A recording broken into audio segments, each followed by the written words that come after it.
there guys, welcome back to my YouTube channel. I'm Erin, homeschool mom of 4 kids, all in elementary this year. This is my first year homeschooling 4 children, all of them. So we have a 5th grader, 3rd grader, 1st grader, and preschooler this year. And today's video is all about our family style curriculums. That includes the Bible curriculum we use, the history, the sciences we're gonna go through this year. All of that is in this video. So come along with me as we go through how we do our family time and all the curriculums we are using for that this school year. As you can see, I have these 2 baskets beside me. These are our family style baskets, our morning baskets, whatever you call them. I have 2 because we have too much to fit in one, first of all. And then secondly, there's certain things that we do every other day. For instance, we alternate science and history. So we do a science lesson on one day, then the next day we do history, next day science, next day history. And so because of that, we have those curriculums split, and then we have some of the other things that we have for our family time split as well between those 2 baskets. The first thing we do each morning is our family Bible time. This year, for our Bible time, we are going to be going through units from Not Consumed, and I'm really excited about these units. I started off with just 2 of them. We do co-op on Mondays, and that has 2 different classes for my kids that have Bible lessons integrated into them, so they get plenty of deep Bible study on our co-op day. Then on Tuesdays, we normally go through our Awana lessons because we do Awana, so we memorize our verses for that and go through any work that our children need to do for Awanas on Tuesdays typically. And then Wednesday, Thursday, Friday, we do these. So we are doing Navigating Friendships first. And what I love about this is that there is a study for me to do, and then there is a study for my children to do. This is for my oldest 2 children. My youngest 2 children, they will just follow along in the discussion section of our Bible time that day. But all of my children will start off, I say all, my 2 oldest children and myself will start off, one moment. I don't know if you could hear that. You can see her at the corner. Bloop. My preschooler has joined me, so she might pop herself in and out. We'll see how it goes. But what I like about these curriculums is that it is giving my children an early step into studying the Bible on their own and making that a daily habit of creating a independent devotion life and a one-on-one relationship with Christ and with God, and that's very, very important to us.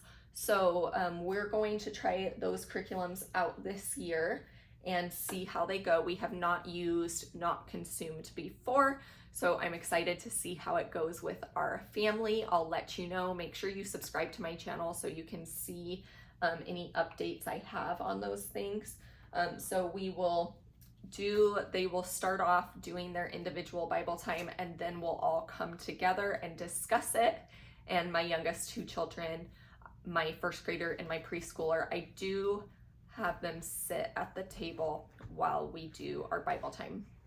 So we do that together. And then the second thing we do, which is primarily for my preschooler and my 1st grader, is we do calendar time. So we go through the days of the week, the months of the year, and then they help me put that all together, and we leave that up in our homeschool space for the day. But since our homeschool space is our dining room, we roll it up at the end of the day and put it back with our morning basket stuff.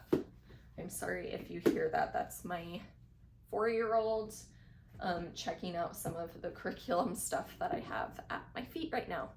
Right now, my preschooler is playing with said calendar.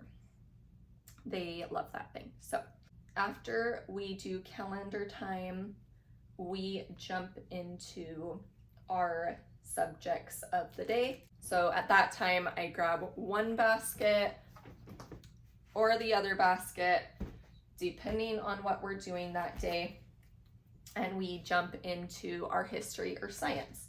So in my science basket, I have, this is just, we're not really reading through it. We might a little bit, but this is, I like to throw a couple books in that my littles can read along with. So this is in there just so that my littles have something to keep them busy while we actually go through science. So this was gifted to us. You can still get it from The Good and the Beautiful. This is a more sciencey thing, talking about all the different flowers. So in the science basket it goes.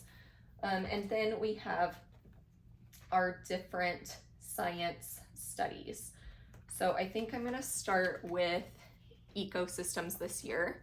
And so we've got the teacher book, and then I have a student workbook for my 2 oldest kids. Some of the Good and the Beautiful lessons, science books, have lessons for the younger ones, like little student workbooks for the younger ones, but I decided not to buy those this year because my preschooler and my first grader just don't have the attention span to really do them.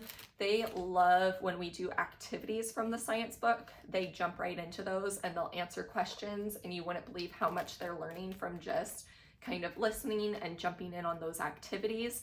But to do the workbooks, we decided to wait on those because they just weren't really ready for them.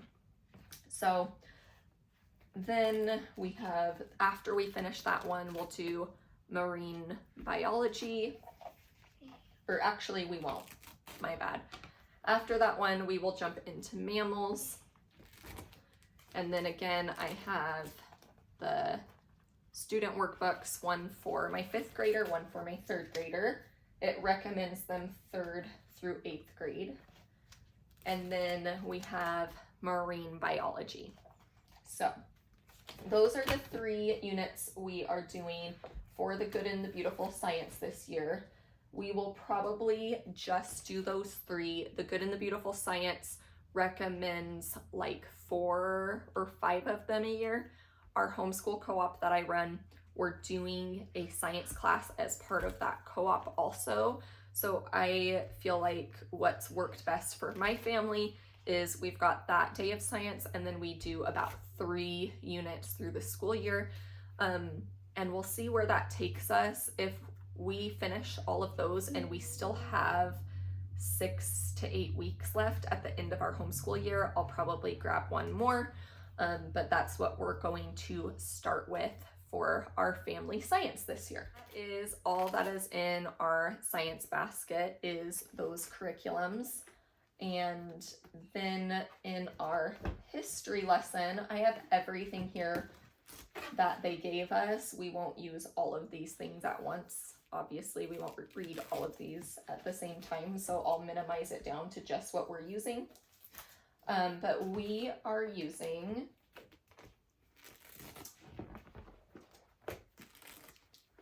knotgrass for our history this school year.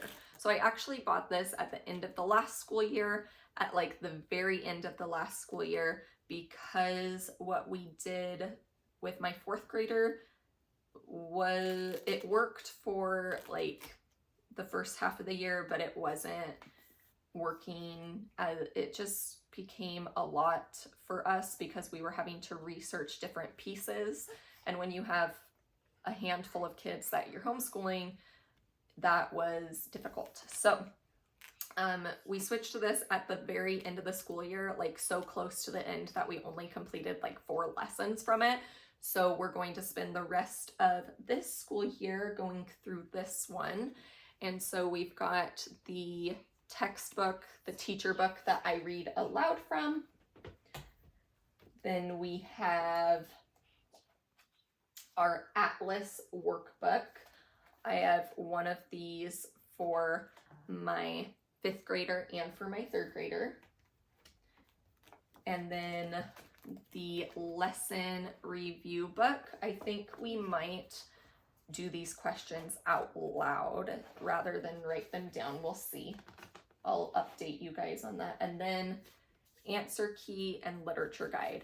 So the lessons tell you when to read each book, because each of these books goes through a different section of the United States. I have most of them here. My son wanted to read one of them, so I let him, and I forgot to grab that from him. But we do some of our own read alouds. So we will read some of these together as a class, as a family style, read some of those. But some of them I'm just going to let my 5th grader and 3rd grader read independently as some of their independent reading. So I'm not sure which ones we'll read together and which ones we will have them read independently quite yet. But those are the books that come with the history curriculum. And we had really been enjoying the book we were reading so far.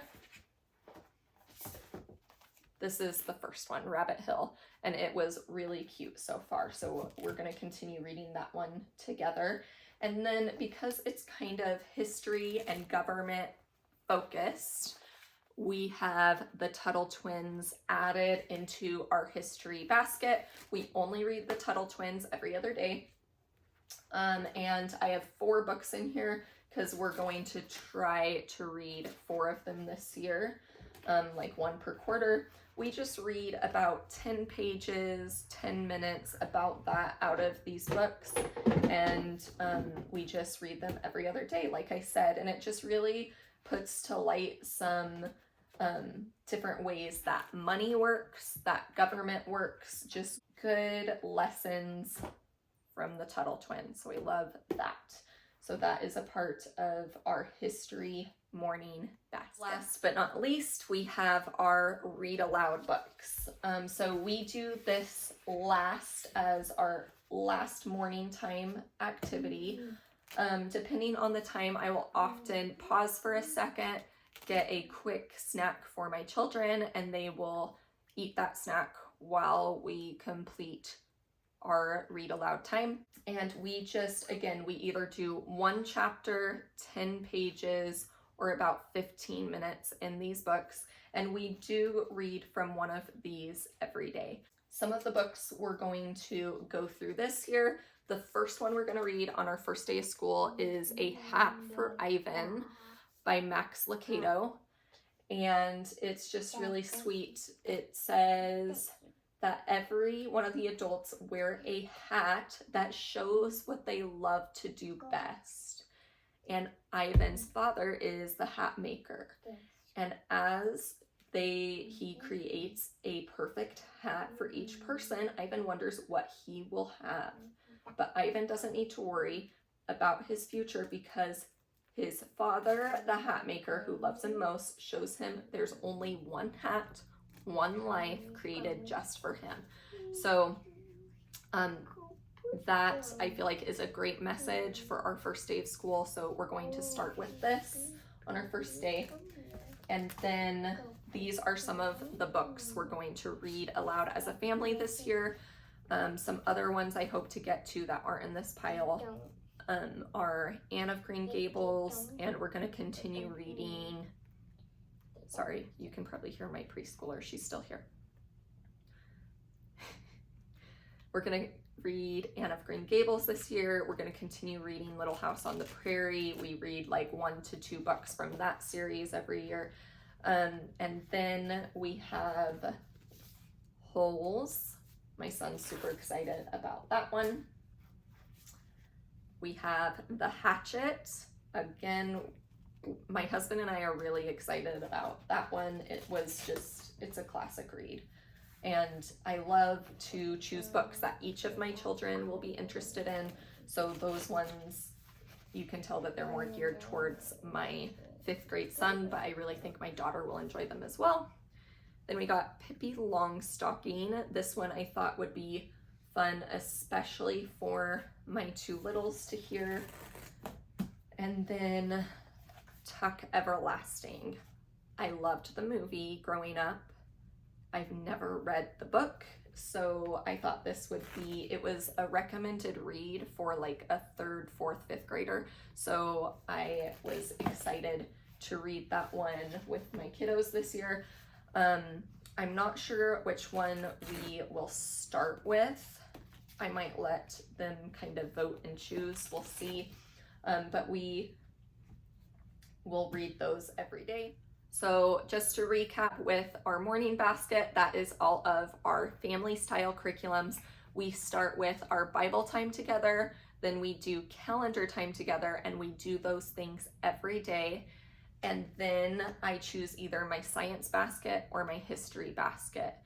And we go through those curriculums that are in those baskets. The history one has Knotgrass, Our 50 States, and has a book about the Tuttle twins. And then our science basket has our unit and our student workbooks from the Good and the Beautifuls science units. And then we cap it off with our family read aloud that we do every day. Doing this all total takes about an hour. Our history day has a little bit more reading, so that one might be an hour and 15, an hour and 20 minutes. And then during our time doing everything together, there is some science independent work and some history independent work that my 5th grader and 3rd grader have. So if my 5th grader and 3rd grader do not get that done as we're going through things, they will tack that on to the end of their school day and finish it then for me to check. For my oldest 2, to kind of help them keep track of everything, I have all of their stuff, including their morning basket things, on these checklists, so that way they can keep track of where they are and what they still need to do. They use these for about 2 weeks every day at the beginning of the school year, and then they have it in their mind what they need to do. And then I only have them pull these out when it's obvious that they need a refresh on their routine. When the routine starts to get a little jumbled or rusty, we bring these back out. So that helps them remember whether or not they still had some science to finish up, some history to finish up, whatever it is. This helps them stay organized, helps me to stay organized.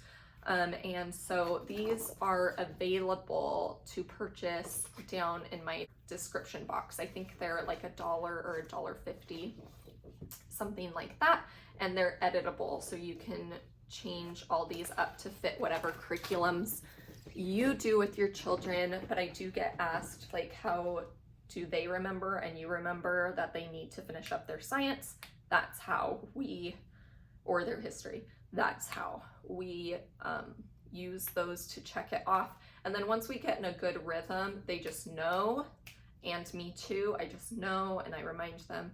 So, but that helps us get started off really strong with our school year. So that is our morning basket or family style, family time curriculums that we're using this year, whatever you like to call it. I hope that helps you find some really good curriculums as you start your school year this year. If you want to see how we integrate them, what our morning time looks like as a family, please subscribe and like the video. That will let me know to kind of do a video like that, and that way YouTube will let you know and pop up on your home screen the next time I make a video about it. So thank you guys for watching. I'm so thankful that you are here. I hope you have just the best school year. God bless.